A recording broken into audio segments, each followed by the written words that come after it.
Medicare पे ये stock है कल का खिलाड़ी आज हेमंत की तरफ से। और देखिए 548, तो ये नया 52 वीक हाई इस समय आपके स्क्रीन पर बनता हुआ। दूसरी नजर आप वेंकीज पे भी बना के रखिए। ये नीरज का कल का खिलाड़ी आज, और यहां पर भी आपने एक अच्छी खरीदारी आते हुए देखी।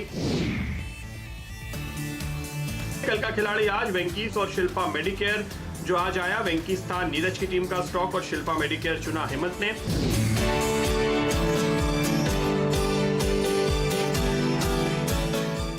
स्वागत है आप सभी का सीएनबीसी आवाज पर। आप देख रहे हैं स्टॉक 2020 का मुकाबला, और मुकाबला हो रहा है नीरज और मेरे बीच। और देखिए आपने ये कल के खिलाड़ी आज, तो अगर आप मिस कर जाते हैं तो अलार्म लगाकर रखिए। 3:15 से 3:30 के बीच में कभी भी आता है कल का खिलाड़ी। नीरज और मेरे ट्विटर हैंडल को आप फॉलो कर सकते हैं, वहां पर हम ये कल का खिलाड़ी आज पेश करते हैं। और उसके बाद फिर देखिए इस स्टॉक में क्या गजब की रैली देखने को मिली। डॉक्टर साहब दोनों ही स्टॉक्स के इंट्राडे चार्ट दिखाइए। शिल्पा मेडिकेयर ने तो दरअसल कल एक नया 52 हफ्तों का उच्चतम स्तर भी लगा दिया। अब दरअसल फार्मा सेक्टर एक ऐसा सेक्टर है जो नए हाईज पर जाता जा रहा है। डॉक्टर रेड्डी, ल्यूपिन, सन फार्मा, शिल्पा मेडिकेयर, ये 4 ऐसी कंपनियां जिन्होंने कल के दिन नए 52 हफ्तों के उच्चतम स्तर को छुआ है। तो मैं तो फार्मा सेक्टर के ऊपर भरोसा करूंगा। लेकिन नीरज, पिच रिपोर्ट बहुत ही गजब की नजर आ रही है। आप देखिए 6 दिनों की शानदार तेजी के बाद अब थोड़ी सी सुस्ती देखने को मिली अमेरिका के बाजारों में। लेकिन हमें पता था कल डाउ फ्यूचर्स 300 पॉइंट नीचे था और डाउ जोन्स देखिए 300 पॉइंट की गिरावट के साथ ही जाकर बंद हुआ।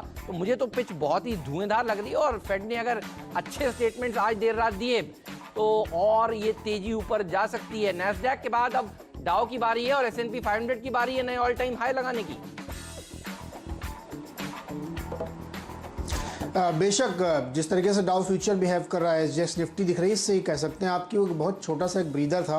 और इतनी बड़ी रैली के बाद थोड़ी सी एक दिन के लिए बात हुई। और जो फेड की तरफ से कमेंट्री आनी वो अच्छी ही आएगी। देखिए चुनाव है नवंबर में, तो अब से लेकर नवंबर तक कोई बहुत बुरी खबर वहाँ की कम से कम कोई इंस्टीट्यूशन नहीं देगा, वो चाहे फेड हो या इवन गवर्नमेंट हो या वाइट हाउस से हो। तो आप उसकी तरफ बिल्कुल निश्चिंत रहें ट्रेडर कि उसमें कोई दिक्कत आने वाली नहीं है। ऑलरेडी वो अपना सब कुछ आपको ऐलान कर चुके हैं कि फंड की कोई कमी नहीं होने दी जाएगी। कमेंट्री केवल दी जाएगी और हमें लगता है कमेंट्री भी पॉजिटिव आएगी, क्योंकि रीओपनिंग के बाद जो जॉब डेटा आया था वो बहुत सरप्राइजिंग था। कम के बजाय बढ़ के नंबर आए थे, तो फेड उसको भी अकाउंट में लेगा। तो संकेत बेहतरीन है, इसमें कोई शक नहीं है।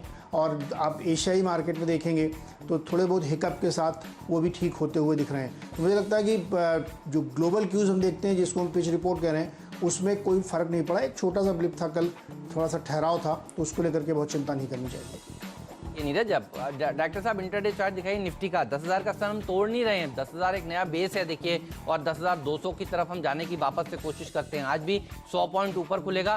Bye on each and every dip है ये बाजार। तो नीचे कल अगर देखिए मिल रहा था तो खरीदारी का बेहतरीन मौका था, क्योंकि कल अगर आपने आखिरी सौदा में खरीदा होता तो देखिए आज आप 100 पॉइंट ऊपर तो निफ्टी को ही देखते। बहरहाल तेजी देखने को मिल रही है। और फेसबुक जो आप इस्तेमाल कर रहे हैं भारत में, जो आप आईफोन इस्तेमाल कर रहे हैं एप्पल का, जो आप अमेजोन से घर पे डिलीवरीज मंगा रहे हैं लॉकडाउन के समय में, और माइक्रोसॉफ्ट के जो आप कंप्यूटर्स इस्तेमाल कर रहे हैं, आप लोग यहाँ इस्तेमाल कर रहे हैं, और ये शेयर नए हाइज लगाते जा रहे हैं अमेरिका में। तो अमेरिका में IT share, FANG stocks all time highs लगा रहे हैं, और भारत में pharma share all time high लगा रहे हैं।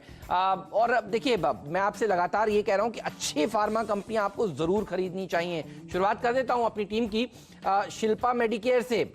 कल ये स्टॉक मैंने आपको सुझाया था और आपसे कहा था कि बढ़िया तेजी स्टॉक में देखने को मिलेगी। मुझे लगता है ये शेयर यहां से भी शानदार प्रदर्शन दिखा सकता है। तो आज तो 20% का सर्किट यहां पर लगेगा ही, लेकिन उसके बावजूद ये स्टॉक आगे चलकर 4 डिजिट में जाने वाला शेयर है। ये उस तरह का स्टॉक है। देखिए पहले भी ये शेयर बहुत ऊपर से फिर स्प्लिट हुआ, फिर आपको ये इस भाव पर नजर आ रहा है। ये 4 डिजिट का ही स्टॉक था दरअसल पहले भी।